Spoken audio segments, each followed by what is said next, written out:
zilele petrecute în doi.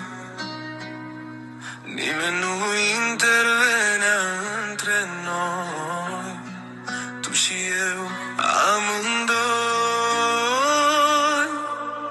În ziua în care ai plecat, cerul pe mine a picat. Un bilet cu mesaj sec tu mi-ai lăsat.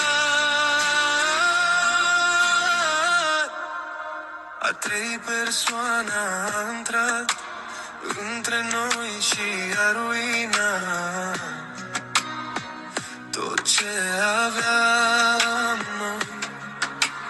După atâtea zile bune, furtuni și ploi, ai renunțat la noi.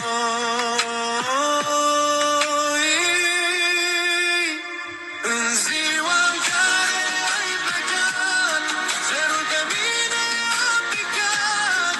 Un bilet cu mesaj sec tu mi-ai lăsat.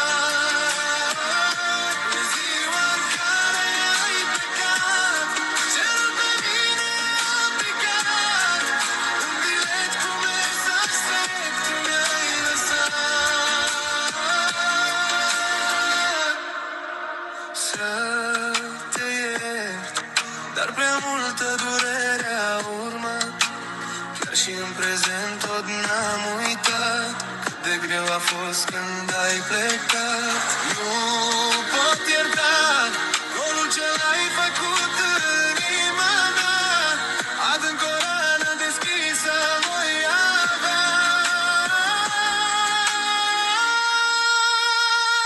În ziua în care ai plecat, cerul pe mine a picat.